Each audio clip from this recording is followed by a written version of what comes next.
అందరికీ నమస్కారం. ఆయుర్వేద ఆహార కార్యక్రమానికి స్వాగతం. పాశ్చాత్య ఆహారం ఎంత ఆకర్షించినప్పటికీ కూడా మన భారతీయ సాంప్రదాయాన్ని పాటించడమే మనందరికీ కూడా ఎంతో మేలు, ఆరోగ్యాన్ని, ఆనందాన్ని, అలాగే బలాన్ని కూడా అందిస్తుంది. సో మన ఆయుర్వేద ఆహార కార్యక్రమంలో మీ అందరూ ఆరోగ్యంగా, ఆనందంగా ఉండడానికి కోసం మా సీనియర్ ఆయుర్వేదిక్ డాక్టర్ శిరీష గారు ఎన్నెన్నో ఔషధయుక్తమైన, ఆరోగ్యకరమైన, అలాగే రుచికరమైన రెసిపీస్ని అందిస్తున్నారు. మరి ఈ రోజు కూడా ఎవరి కోసం ఎలాంటి రెసిపీని అందిస్తున్నారో మేడంని అడిగి తెలుసుకుందాం. Hi ma'am. హలో కుమారి, ఎలా ఉన్నారు? నేను బాగున్నాను, నువ్వు కూడా సూపర్ గా ఉన్నావు. Thank you ma'am. సో మా మేడం దయ వల్ల నేను కూడా అంటే ఆరోగ్యంగా, ఆనందంగా ఉన్నాను. స్టార్ట్ చేసేద్దాం మ్యామ్. స్టార్ట్ చేసేద్దాం. ఇప్పుడు మన ఆయుర్వేద ఆహార కార్యక్రమంలో మేలైన రుచులు.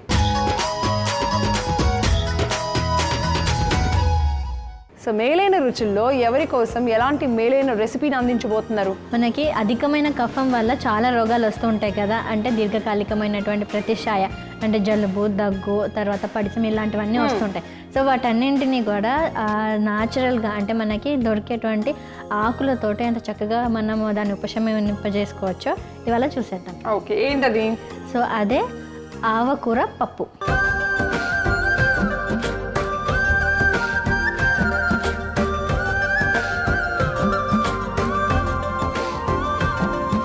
ఆవ ఆకు పప్పు తయారు చేసుకోవడానికి కావలసిన పదార్థాలు: ఆవ ఆకులు, ఉడికించిన కందిపప్పు, టమాటా ముక్కలు, కరివేపాకు, వెల్లుల్లి రెబ్బలు, పసుపు, కారం, జీలకర్ర, పచ్చిమిర్చి, ఎండుమిర్చి, ఆవాలు, ఉల్లిపాయ ముక్కలు, సైంధవ లవణం, నూనె. కావాల్సిన పదార్థాలు తెలుసుకున్నాం కదా, ఇప్పుడు ఎలా తయారు చేయాలి జాగ్రత్తగా చూసి అసలు వీటిల్లో ఎలాంటి ఆరోగ్య ప్రయోజనాలు ఉన్నాయో కూడా తెలుసుకోండి.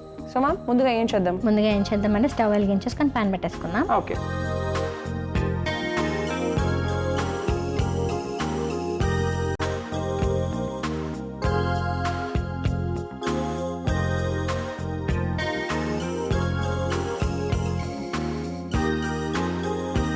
సో ఇప్పుడు నూనె వేసేసుకుందాం, 2 స్పూన్స్.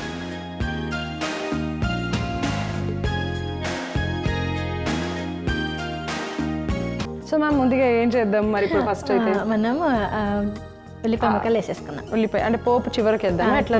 చివరికి వేద్దామా? ఓకే.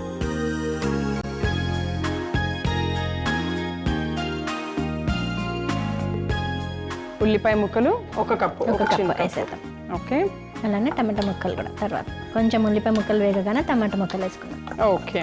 సో ఈ ఆవ ఆకు కూడా ఆవాలకున్న ప్రాపర్టీస్ అంటే మీరు అన్నట్టుగా మీరు కొన్నిసార్లు చెప్తూ ఉంటారు కదా, ఆకుకున్న ప్రాపర్టీస్ దానికి ఉండవు, లేకపోతే ఇంకా అధికంగా ఉంటాయి అని. మరి ఆవ ఆకులో ఆవాల కంటే ఇంకా అధికంగానే ఉంటాయి. నేను చూపిస్తాను ఒకసారి ఆవ ఆకు ఎట్లా ఉంటుందో. చాలా మందికి తెలిసి ఉంటుందని అనుకుంటాను. సో చాలా మందికి తెలిసి ఉంటుంది, ఒకవేళ తెలిస్తే సరే, లేకపోతే చూసారా ఆకు ఇలా ఉంటుంది అనమాట.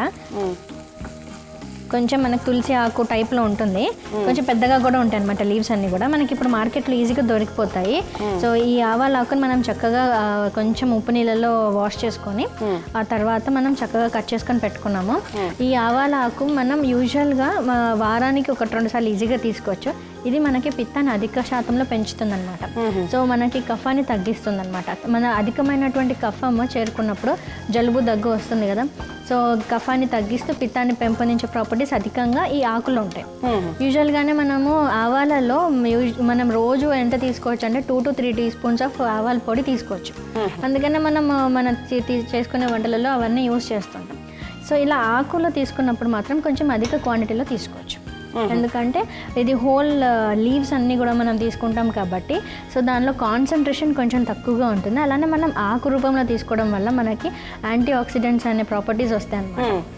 అంటే అవి మన రోగ నిరోధక శక్తి పెంపొందించడానికి ఎంతో ఉపయుక్తంగా ఉంటాయి. అలానే ఫ్రీ రాడికల్స్ అంటే శరీరంలో ఉన్నటువంటి టాక్సిన్స్ అన్నింటిని కూడా బయటికి పంపించేటువంటి ప్రాపర్టీస్ ఈ ఆకులలో ఉంటాయి అన్నమాట. సో అందుకని మనం కొంచెం ఎక్కువ శాతంలో తీసుకున్నా మనకి అంత ప్రమాదం ఏం జరగదు. సో మనం ఇక్కడ ఉల్లిపాయలు కూడా చక్కగా వేగిపోయినాయి కదా. ఇప్పుడు టమాటా ముక్కలు కూడా 1 కప్పు వేసేసుకుంటున్నాము. దాంతోపాటు కొద్దిగా పసుపు అవి కూడా వేసేస్తాను. పసుపు, మరి వెల్లుల్లి రెబ్బలు, అలానే పచ్చిమిర్చి కూడా వేసేద్దాం. పచ్చిమిర్చి సో ఇప్పుడు టమాటా ముక్కలు కూడా చక్కగా మగ్గించుకుందాం. సో మేడం చెప్పినట్టుగా అంటే ఇప్పుడు మేము ఒక రెసిపీ తయారు చేసి ఒక ఐటెం తయారు చేసి చూపించేటప్పుడు ఏంటంటే ఎవరెవరు తీసుకోవాలి, ఎంత మోతాదులో తీసుకోవాలి, ఎవరు తినకూడదు, ఇవన్నీ కూడా మేము మెన్షన్ చేసి చెప్తూ ఉంటాం అనమాట. సో మ్యామ్ ఇక్కడ టమాటా ముక్కలు కూడా చక్కగానే మగ్గిపోయినాయి కదా, మరి ఇప్పుడు ఆల్రెడీ మనం ఉప్పు నీళ్ళలో ఒక 2 సార్లు కడిగి పెట్టుకున్నామండి ఇవి. సో ఈ ఆకుల్ని వేసేసుకుంటాం. మొత్తం వేసేయమంటారా? మొత్తమా? పప్పు కదా మంచి కొంచెం మగ్గిలిపోతుంది అనమాట ఈజీగా. సో చూసారు కదా మేము ఆల్రెడీ కడిగి పెట్టేసుకున్నాం ఇవి.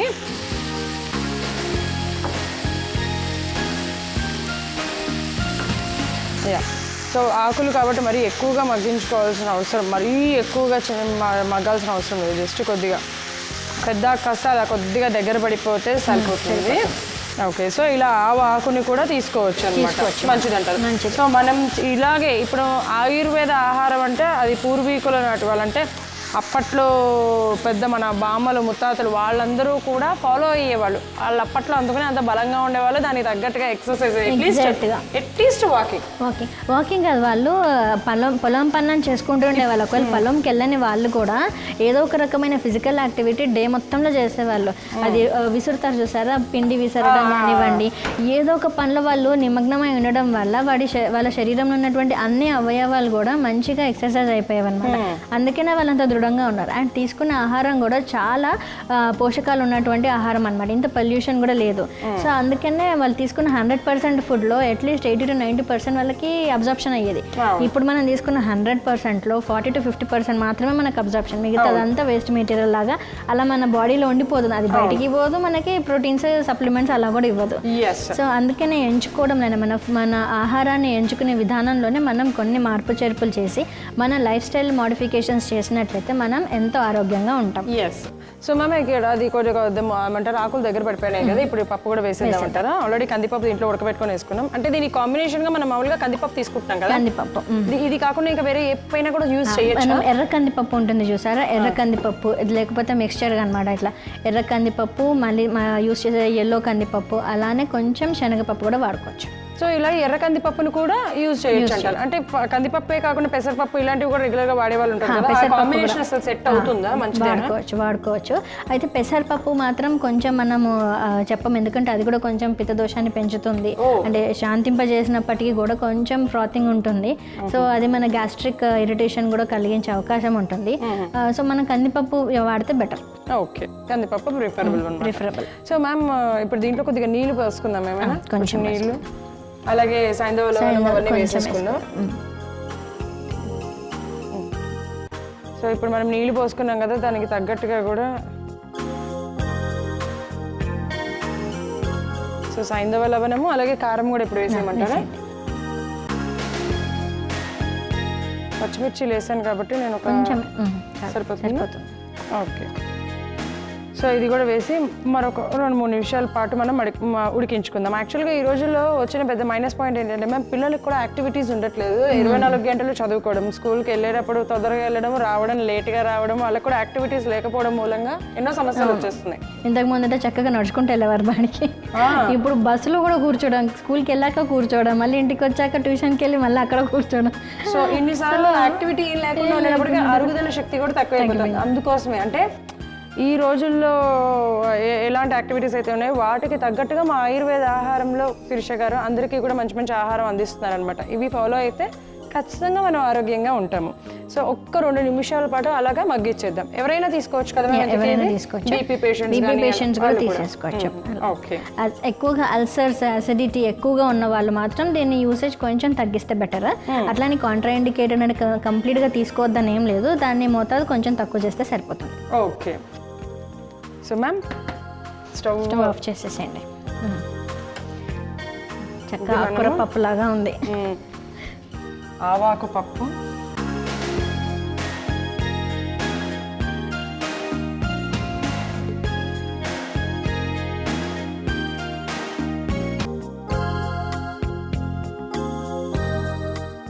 ఇప్పుడు మనం పోపు వేసేసుకుందాం. స్టవ్ వెలిగిస్తాం.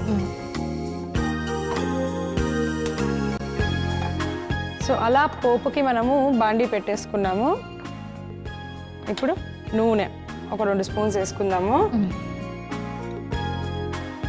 సో ఇది కొద్దిగా వేడవనిద్దాము. ఇలా తయారు చేసుకొని మనం ఏం చక్కగా అన్నంలో తీసేసుకోవచ్చు, అలాగే రోటీస్ ఏదైనా తీసుకోవచ్చు అనమాట. చాలా టేస్టీగా కూడా ఉంటుంది, కొంచెం ఘాటుగా కూడా ఉంటుంది. సో కొంచెం కఫం జలుబు ఉన్న వాళ్ళు మనం మిరియాల పొడి తింటే ఎలా ఫీలింగ్ వస్తుందో సో అలాంటి ఫీలింగ్ కూడా వస్తుంది అనమాట. ఓకే. సో అయితే ఇప్పుడు మనం మ్యామ్ నూనె కూడా వేడైపోయింది కదా, ఇప్పుడు దీంట్లో ఇంగ్రీడియంట్స్ అన్ని వేసేద్దామా? ఆవాలు జీలకర్ర వేసేద్దాం. ఆవాలు 1 స్పూన్, జీలకర్ర 1 స్పూన్, జీలకర్ర 1 స్పూన్, కొద్దిగా లైట్గా అదిగో ఆల్రెడీ చిట్పట్లాడతాయి, ఇప్పుడు చిట్పట్లాడడం స్టార్ట్ అవుతున్నాయి. సో ఇప్పుడు కరివేపాకు వేసేయండి. కరివేపాకు అలాగే 2 ఎండుమిర్చి. 2 ఎండుమిర్చి.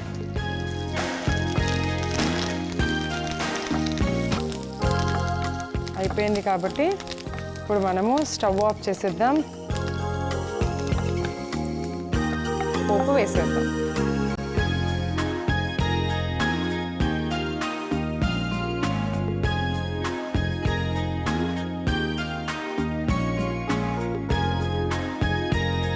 ఎస్. సో అధికమైనటువంటి కఫాన్ని తగ్గించేటువంటి ఆవకూర పప్పు రెడీగా ఉంది. సో ఎంత బాగుందో, మంచి గుమగుమలాడుతున్నది, ఘాటు వాసన కూడా వస్తున్నది. సో చూసారు కదా, ఆవాకు పప్పు అయితే రెడీగా ఉంది. చూడ్డానికి టెంప్టింగ్గా అనిపిస్తుంది. రెగ్యులర్ పప్పులాగానే, అంటే ఇది మనకి ఏదో ఒక స్పెషల్ ఆకు, ఒక కొత్త పప్పు, అది కూడా ఆవాకు పప్పు అని కూడా ఏం అనిపించట్లేదు. అండ్ అసలు టేస్ట్ ఎలా ఉంది, కాంబినేషన్ విత్ టమాటో ఇవన్నీ వేసాం కాబట్టి అసలు ఎలా ఉంది అనేది కూడా నేను టేస్ట్ చేసి చెప్తాను.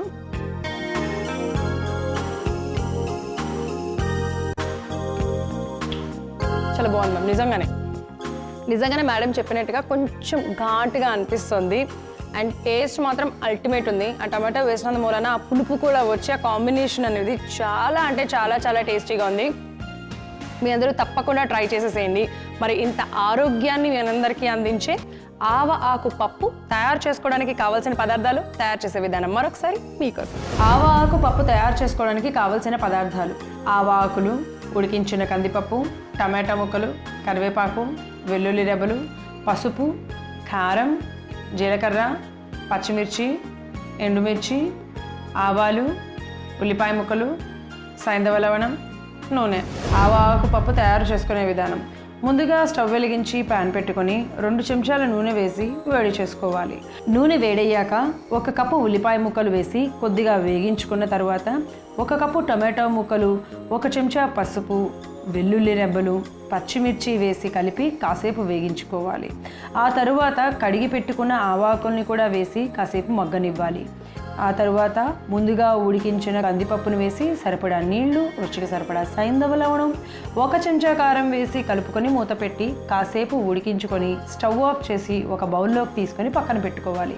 ఇప్పుడు స్టవ్ వెలిగించి ప్యాన్ పెట్టుకొని 2 చెంచాలు నూనె వేసి నూనె వేడయ్యాక 1 చెంచా ఆవాలు, 1 చెంచా జీలకర్ర, కొద్దిగా కరివేపాకు, ఎండుమిర్చి వేసి కలిపి ఈ పోపు మిశ్రమాన్ని పప్పు మీద వేసుకుంటే అధికమైన కఫాన్ని తగ్గించి జలుబు, దగ్గు వంటి సమస్యలను కూడా తగ్గించే ఆవ ఆకు పప్పు రెడీ.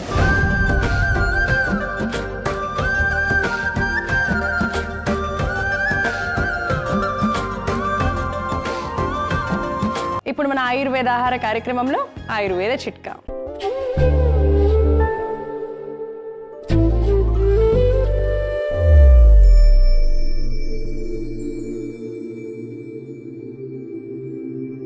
సీజన్స్ మారినప్పుడు మనకి తరచు గొంతు నొప్పి, గొంతులో వాపు ఇవన్నీ వస్తూ ఉంటాయి. వాటిని తగ్గించుకోవడానికి, వాటి వల్ల వచ్చేటువంటి బాధను నివారించడానికి ఆయుర్వేదంలో ఒక చక్కని చిట్కా ఉంది.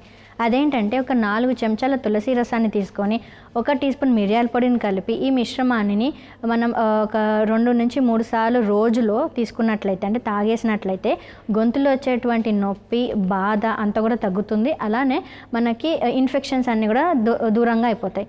సో ఎవరైతే సీజన్స్లో వచ్చినప్పుడు సీజన్ చేంజెస్ వల్ల వచ్చిన గొంతు నొప్పి, జ్వరము ఇవన్నీ ఉంటాయో వాటి నుంచి ఉపశమనం పొందడానికి చిట్కాను పాటించండి, ఆరోగ్యంగా ఉండండి. ఇప్పుడు ఆయుర్వేద ఆహార కార్యక్రమంలో సంజీవని.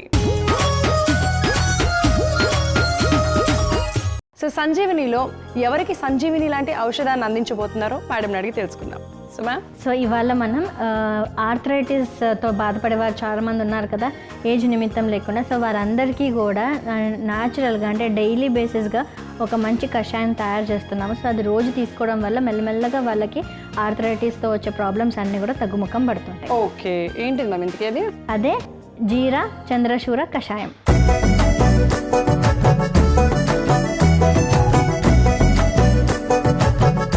జీరా చంద్రశూర కషాయం. దానికి కావాల్సిన పదార్థాలు ఏంటో తెలుసుకుందాం. చంద్రశూర సీడ్స్, జీలకర్ర, తేనె, నిమ్మరసం. కావాల్సిన పదార్థాలు తెలుసుకున్నాం కదా, ఇప్పుడు ఎలా తయారు చేయాలో ఏంటో కూడా చూసిద్దాం. ముందుగా ఏం చేద్దాం? సో ముందుగా మనం స్టవ్ వెలిగించేసుకుందాం. ఓకే, ప్యాన్ పెట్టేసుకుందాం. ఎందుకంటే ఫస్ట్ మనం కషాయం అన్నప్పటికీ కూడా కషాయంకి కావాల్సినటువంటి పొడి మనం ఇప్పుడే తయారు చేసుకుంటున్నాం. సో జీలకర్ర ఇంకా చంద్రశూర సీడ్స్ ఉన్నాయి కదా, సో వీటిని ఈక్వల్ క్వాంటిటీస్లో తీసుకొని మనం డ్రై రోస్ట్ చేసుకుంటాం. సరే, సో ఫస్ట్ జీరా చేసేయండి. జీలకర్ర ఒక 1/2 కప్ తీసుకున్నాము. అలాగే నేను చంద్రశూర కూడా నేను దీంట్లో వేసి అంటే సేమ్ ఈక్వల్ క్వాంటిటీస్లో తీసుకోవాలి కాబట్టి యా, సో ఇది కూడా ఒక 1/2 కప్ తీసుకున్నాను. సో ఈ రెండింటిని కూడా మనము డ్రై రోస్ట్ చేసుకుందాం. సో ఇది లైట్గా అలాగా ఎక్కువ పెద్దగా కాకుండా స్టవ్ సిమ్లో పెట్టుకొని మనం, ఎందుకంటే ఇవి హలీం సీడ్స్ అంటే అందరికి తెలిసిందే. మనం చూడడానికి కొంచెం ఏమంటారు పాపీ సీడ్స్ అంటారు కదా, గసగసాలు లాగా ఉంటాయి, లేకపోతే సబ్జా సీడ్స్ లాగా ఉంటాయి. కలర్ చేంజ్ అంతే. దీనిని ఆయుర్వేద శాస్త్రంలో చంద్రశూర సీడ్స్ అంటారు, ఆర్ హలీం సీడ్స్ అన్న ఇంగ్లీష్లో అంటారు, ఆలివ్ సీడ్స్ అని కూడా అంటారు అనమాట. సో ఆధునిక శాస్త్రంలో అందరికీ తెలుసు అనమాట ఇది హలీం సీడ్స్ అనేసి. దీని గురించి ఆయుర్వేద శాస్త్రంలో ఎప్పుడో చెప్పారనమాట చంద్రశూర అనేసి.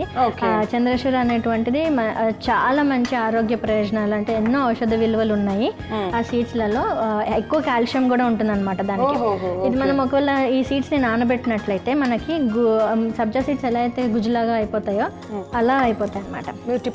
చూసారా, అందుకని స్టవ్ ఆఫ్ చేసేయచ్చు. సో ఇవి మనం కొంచెం పక్కకు పెట్టేసుకొని పౌడర్ లాగా చేసుకోవాలన్నమాట. ఓకే, సో ఇది మనము కొద్దిగా జస్ట్ అట్లా పక్కకు పెట్టేద్దాము, చల్లారుతూ ఉంటుంది.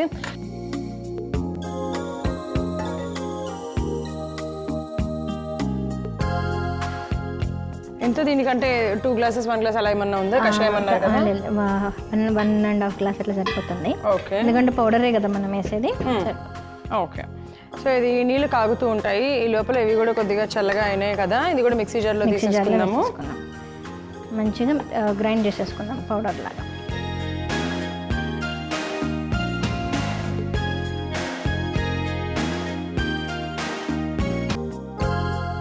సో ఇప్పుడు ఈ మిశ్రమాన్ని అంతా కూడా మనం చక్కగా గ్రైండ్ చేసేసుకుందాం. ఓకే, సో ఇప్పుడు మనం గ్రైండ్ చేసుకున్నటువంటి మిశ్రమం ఇలా తయారైంది, చూసారా.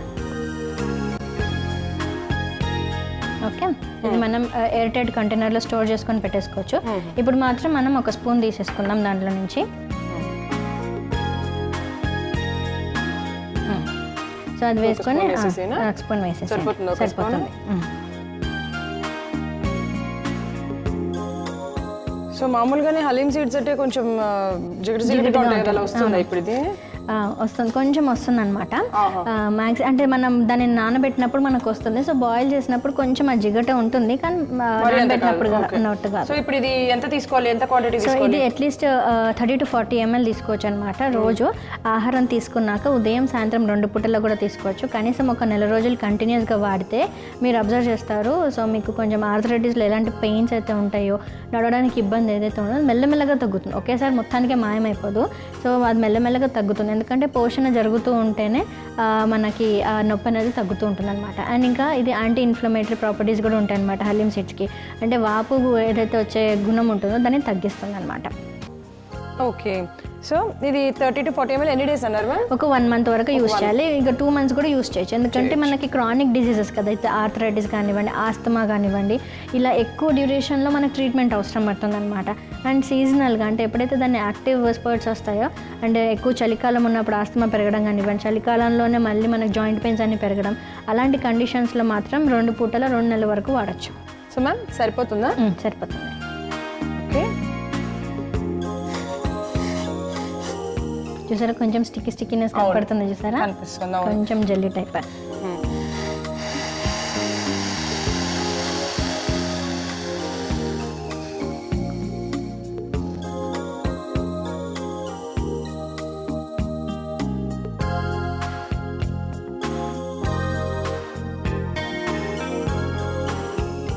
సో దీనిలో మనం ఏం చేస్తామంటే ఒక చెక్క నిమ్మకాయ అంతే స్మాల్ క్వాంటిటీ ఈ గ్లాస్కి సరిపడా.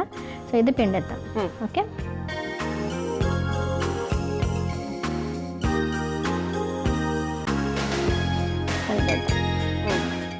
అలాగే దాంతోపాటు ఇప్పుడు కొంచెం చల్లారింది కదా ఇది.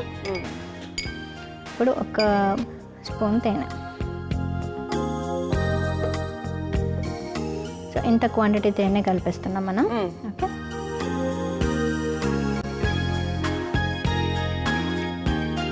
ఓకే. సో అలాగా తయారు చేసుకోవడం అయిపోయి కొంచెం గోరువెచ్చగా అయిన తర్వాత నిమ్మరసము తేనె పిండుకొని తాగాలన్నమాట. సో దట్ మనకి అబ్జర్వ్ అవుతుంది. ఎగ్జాక్ట్గా. సో మన జీరా చంద్రశూర కషాయం మన ఆర్థరైటిస్కి సో బాధపడే వాళ్ళందరికీ కూడా ఇది ఒక మంచి సంజీవని లాగా తయారవుతుంది. సో చూసారు కదా, జీరా చంద్రశూర కషాయం తయారు చేసేసుకున్నాము. 1 month లేదా 2 months అన్న తీసుకోవచ్చు, ఎక్కువగా బాధపడే వాళ్ళు. లేదంటే 1 month తీసుకుంటే సరిపోతుంది. సో మరి దీనికి కావాల్సిన పదార్థాలు, తయారు చేసే విధానం మరొకసారి మీకోసం.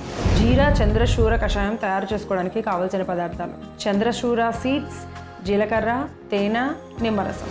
జీరా చంద్రశూర కషాయం తయారు చేసుకునే విధానం: ముందుగా స్టవ్ వెలిగించి ప్యాన్ పెట్టుకొని అందులో అరకప్పు జీలకర్ర, అరకప్పు చంద్రశూర సీడ్స్ వేసి వేగించి స్టవ్ ఆఫ్ చేసి కొద్దిగా చల్లార్చుకోవాలి.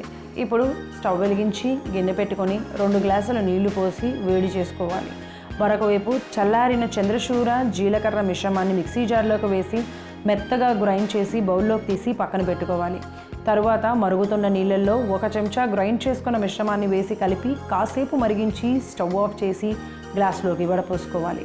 అందులో 1 చెక్క నిమ్మరసము, 1 చెంచా తేనె వేసి కలుపుకుంటే ఆర్థరైటిస్ సమస్యను తగ్గించే జీరా చంద్రశూర కషాయం రెడీ.